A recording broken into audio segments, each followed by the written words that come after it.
Indonesia kini dilanda wabah PMK, alias penyakit mulut dan kuku yang menjangkit hewan ternak, khususnya sapi. 28 April 2022, kasus PMK pertama ditemukan di Gresik, Jawa Timur. Tersebar luas, wabah ini menular hingga ke 18 provinsi dan 193 kabupaten. Hal ini menjadi ancaman terutama bagi para peternak. Apapun langkah yang diambil, baik mempertahankan sapi atau menjualnya, ujung-ujungnya hanya satu, merugi. Nah, tadinya awalnya gini, si peternak itu udah bersyukur, alhamdulillah, sampai kita sehat mau makan katanya. Tapi setelah 1 minggu, 2 minggu setelah makan, produksi nggak ada naik-naik, nah malahan dia memilih untuk dijual. Karena kan kalau sapi tidak ada produksian pasti rugi. Ya kan kalau kita sudah lihat jelas bahwa pemerintah lalai dan abai, gitu ya. Semestinya bisa responsif. Kan gini, ini kan PMK ini sudah tahu bukan barang KW-KW istilahnya. Ini kan penyakit yang berbahaya. Kalau kita memperlakukan penyakit berbahaya dengan cara yang justru sangat permisif, apalagi meremehkan, ya sudah bunuh kita.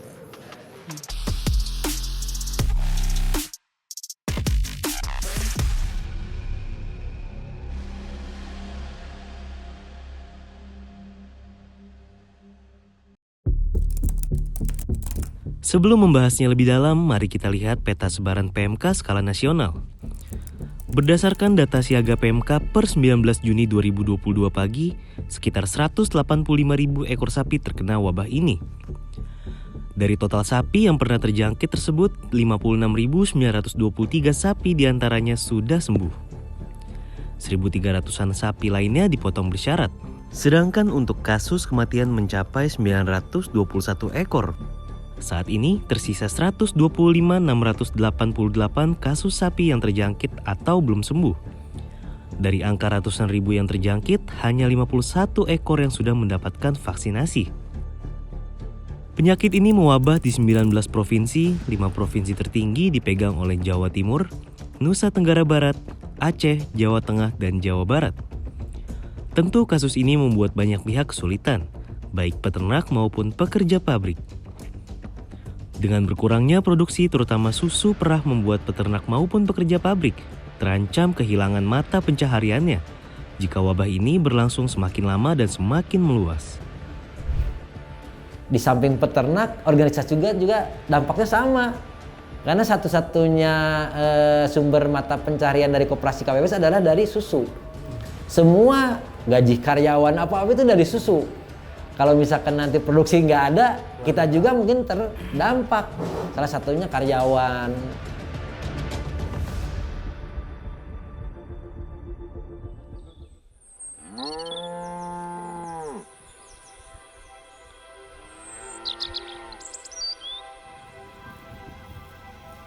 Tim Kumparan melihat kondisi peternakan sapi di kawasan Pangalengan, Jawa Barat. Cukup memprihatinkan sebab banyak sapi di peternakan mengalami gejala PMK. Seperti demam tinggi selama beberapa hari, adanya luka melepuh bagian mulut hingga keempat kaki, serta lendir yang berlebihan pada hidung. Dalam masa inkubasi selama 14 hari, gejala tersebut akan muncul dan membuat sapi menolak untuk makan.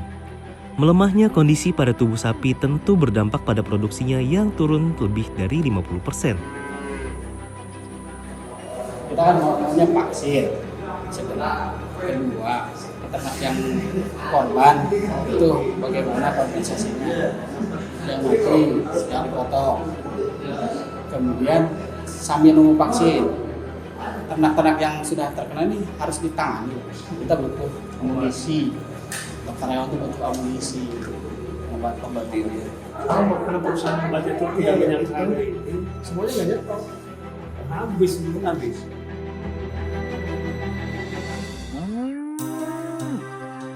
Terkait wabah PMK yang menjangkit hewan ternak ini, masyarakat harus berhati-hati dalam membeli daging. Menteri Pertanian Yassin Limpo mengimbau ada beberapa bagian yang tidak boleh dikonsumsi jika hewan ternak tersebut positif terinfeksi PMK. Di antaranya yaitu bagian kaki, mulut seperti lidah dan bibir hingga organ dalam yang biasa dikenal sebagai jeroan. Meski begitu, ada beberapa bagian daging dari hewan ternak yang terjangkit PMK yang masih bisa dikonsumsi. Tentunya dengan beberapa prosedur tertentu. Berikut prosedurnya.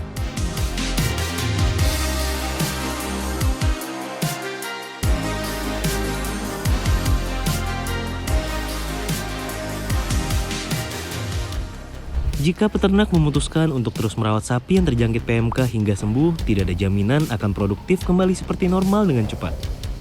Sedangkan biaya untuk pakan dan obat-obatan terus berjalan sehingga tak berimbang dengan keuntungan yang diperoleh. Sama halnya jika peternak menjual langsung sapinya. Harga jual sapi yang pernah terkena PMK tentu akan jatuh. Hanya satu hal yang sangat dinanti para peternak sapi, yaitu program vaksinasi PMK dari pemerintah.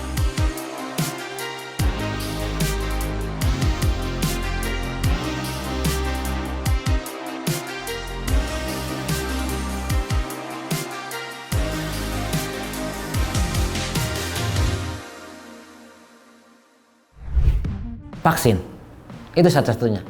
Karena satu, vaksin berarti motivasi lagi peternak. Kalau sekarang kan bingung peternak, karena nunggu-nunggu itu.